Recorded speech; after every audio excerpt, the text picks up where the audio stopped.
안녕하세요. 미중 이 무역 전쟁에서요. 한국 기업들이 등 트지는 새우가 아니라 이빨 새로 나는 호랑이가 될 수는 없을지 신나게 놀자 하겠습니다. 저는 한국의 글로벌 기업과 한국 경제는 분리해서 보고 있습니다. 여러 번 그 영상 올린 것처럼 한국 경제는 어렵다고 보고요. 앞으로 더 어려워질 거라고 봅니다. 내수 경제, 내수 기업, 국내 서비스업 이런 거 다 앞으로 힘들어진다고 저는 봅니다.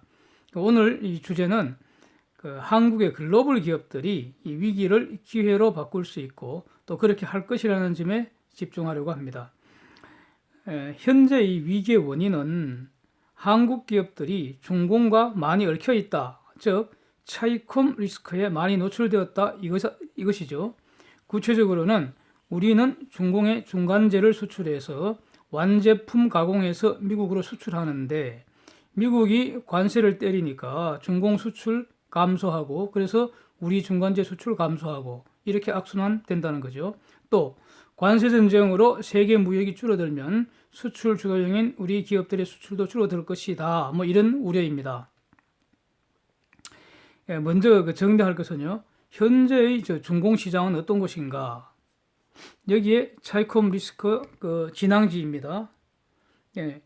이곳은 중공시장이라는 것은 자유민주주의 시장경제질서 지배하는 것이 아니고 중국 공산당의 당치, 종신 독재자의 인치, 부패한 관료 집단의 관치가 지배하는 국가 자본주의, 즉 스테이트런 이카노미 이런 곳입니다. 대표 기업들은 공산당 이념 달성하기 위한 도구, 즉 수족으로 기능하고 있고요. 적자나면 보조금으로 운영되고요. 정상적으로는 이 파산되어야 할 기업들이 보조금으로 연명하면서 불공정 거래로 시장 질서를 파괴한다는 거 아닙니까? 이것은 심각한 경제범죄입니다. 살인죄 그러면 한 사람, 두 사람을 죽일 수 있지만 경제범죄는 수십 명, 수만 명, 수십만 명을 경제적으로 죽일 수가 있는 아주 중대한 범죄입니다. 그런데 이것을 중공체제가 주도하고 있다. 기술을 훔치고 뺏고 이것이 중공체제 차원에서 이루어지고 있다. 이게 다 지금 미국의 주장인 것이죠. 미국의 주장인 것이죠. 그래서 이제 이 무역전쟁이 벌어지고 있는 것이고요.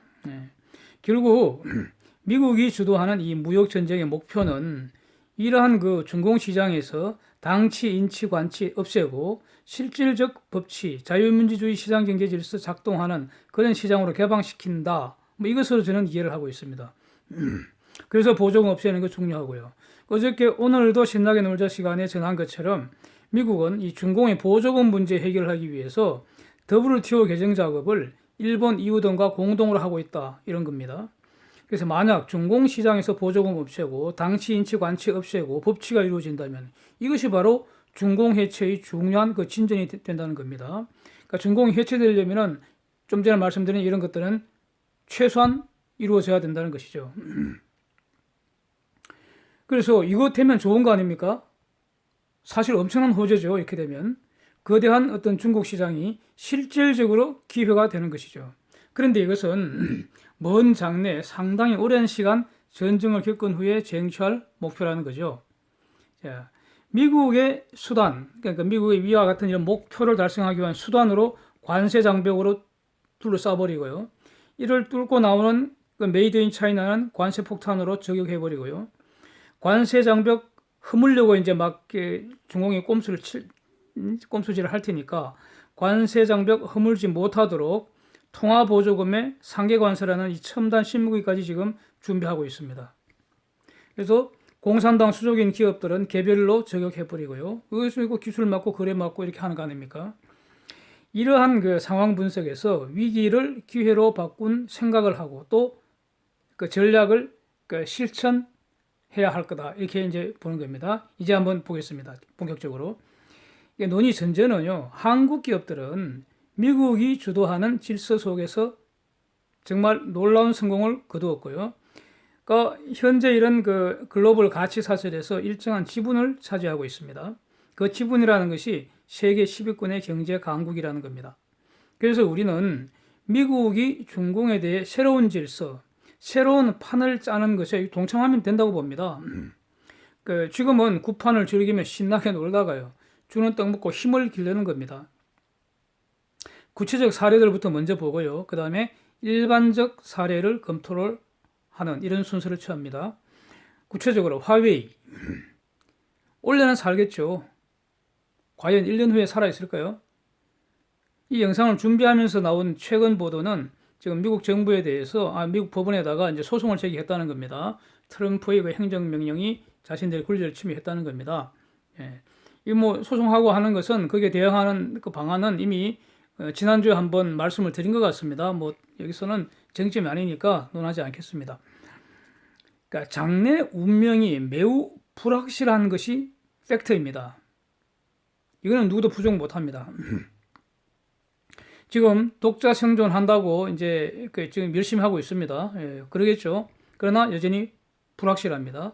장래 존속이 불확실한 이런 기업과 LG U+가 중요한 거래를 계속하는 것이 현명한지 이게 문제가 됩니다. 지금 내년 이후에 화웨이가 계속 영업 자체가 불투명하다면 LG U+의 그 5G 사업은 엄청나게 타격을 받을 겁니다.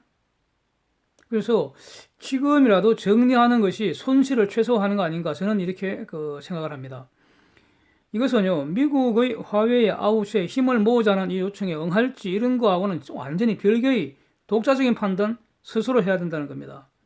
1년 후 정상 영업이 불확실한 기업과 핵심 사업을 함께 하기로 결정하는 것은 이건 어리석은 겁니다. 근데 만약에 U+가 계속 하기로 했다. 그래서 내년에 힘들어져서 휘청거려서 망한다. 할 수 없는 거죠, 뭐.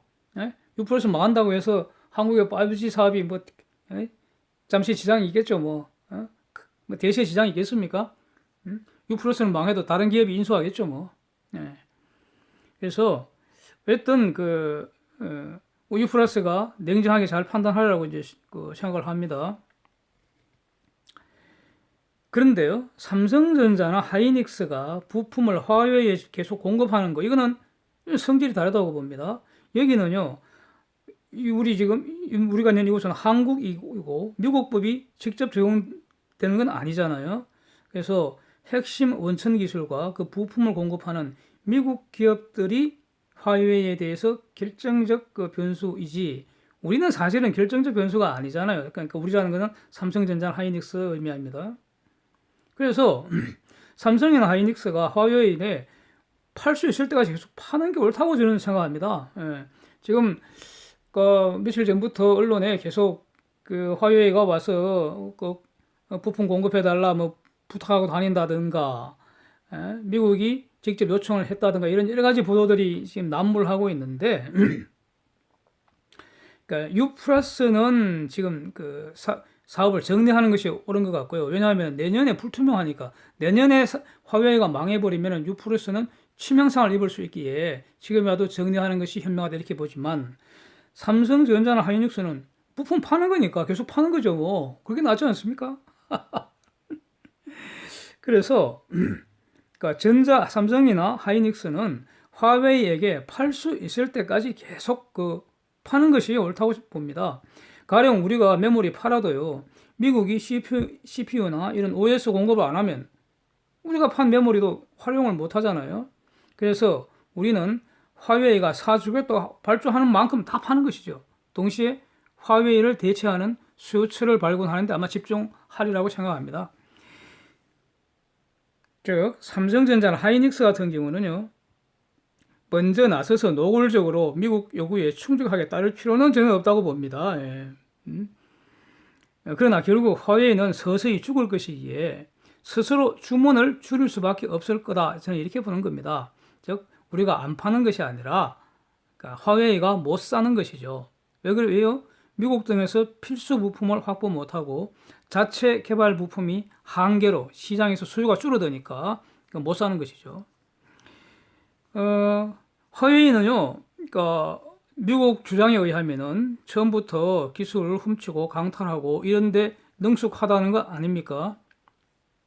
화웨이는 지금 살아남아야 되니까 온갖 짓을 다 할 거다. 그러니까 필수 부품 확보하기 위해서 필요하면은 밀수질도 하지 않겠습니까? 제3자를 내세워서. 근데 우리 대기업들이 화웨이 밀수질에 이용당하고 그럴 일은 없으리라고 생각합니다.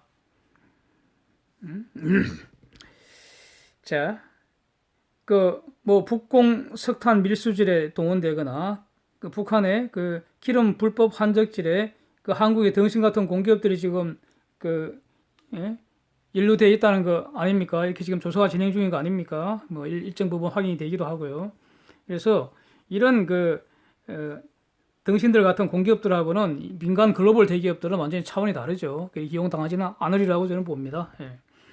중공을 이제 일반적인 경우를 보겠습니다. 중공을 우회 수출 전진기지로 사용해서 중간재를 중공에 보내고 완제품 만들어 미국에 수출하는 이런 비즈니스 모델은 분명히 끝난 것 같습니다. 이것은 아마 바꿔야 될 것 같습니다. 문제는 어떻게 대응하는가이겠죠. 미국의 전략적 목표, 그 실행 수단이 명확히 드러났다고 보기에 중공을 우회 수출 기지로 하는 이 사업 모델 분명히 구조 조정이 필요합니다. 근데 문제는 구조 조정을 어느 정도로 할까? 이거는 각 개별 기업들이 구체적 사정을 다 판단해서 가장 최적하게 이제 결정을 할 것이고요. 또 그걸 할 능력이 충분히 있다고 이제 저는 생각을 합니다. 그런데 분명한 거는 최소한 중공산 메이드 인 차이나로 수출하기는 힘들지 않겠습니까? 그래서 모두 철수하든가 아니면 남기더라도 중공 내수를 감안하여 적절한 그 정도만 남기고 동남아 등지로 철수하는 것이 현명하다고 저는 봅니다. 필요하면요 중공 내 협력업체들, 토종기업들과 동반 철수도 가능하겠죠. 당치, 인치, 관치하는 공산당 세력이 문제이지 중국 사람들 또 거기 있는 순수 민간 기업들이야 사실 중요한 비즈니스 파트너잖아요. 협력관계 유지하는 것이 중요하다고 봅니다. 결국 같은 물건인데 중공에서 만들면 메이드 인 차이나로 저격을 받으니까 베트남 가서 메이드 인 베트남 이렇게 하면은 관세도 없고 환영받는다는 겁니다. 그렇게 하면 되는 거 아니겠습니까?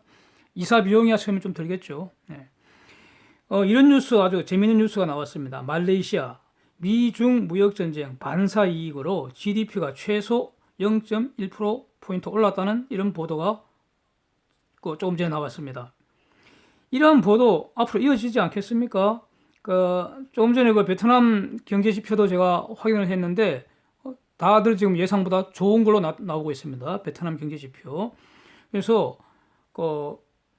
베트남은 분명히 말레이시아보다 더 큰 반사 이익을 보리라고 짐작이 됩니다. 다 이제 데이터로 확인이 되겠죠. 그러면 다른 여러 동남아 국가들에게 중공 대체지로 경제 활성화 될 거 아니겠습니까? 그러니까 한국 기업들은 이곳에서 새로운 우회 수출 기지 만들면 되는 거죠. 그 다음에 중공 내수가 줄어드는 것만큼 말이죠. 그러니까 동남아시아 각국이 중공을 대체하게 될 테니까 그러면은 동남아 각국의 투자 늘고 생산 늘고 고용 늘고 그러면 수출도 늘고 소득 늘고 그러면 동남아 각국에서 이제 소비도 늘어나는 것이고요. 이렇게 되는 거 아닙니까? 그래서 이러한 가능성이 확인이 되면은 기업들에 대한 어떤 주가도 미리 반응을 하는 것이죠. 네.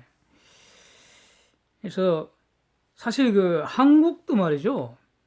리쇼링 정책 지금 적극적으로 펼칠 저런 기회 아닙니까? 지금 트럼프 대통령 한번 보십시오. 네?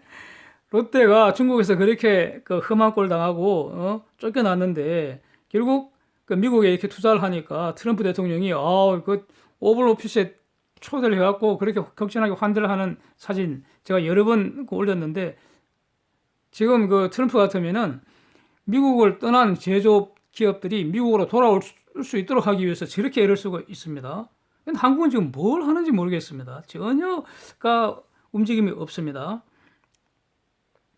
리쇼링 정책 적극적으로 펼치고 한국에서 제조업을 다시 부흥을 시켜야지 이 경제난이 해소가 될 텐데 정말 저 등신들 말이죠. 세금이나 파먹고 할 짓은 안 하고 하지 말아야 할 짓만 하는 것 같습니다. 그래서 저는 한국 경제는 어려울 것으로 봅니다. 네. 한국 경제 살 길, 다른 영상 제가 올린 다른 영상들 참고해 주시면 감사하겠습니다. 이상입니다. 감사합니다.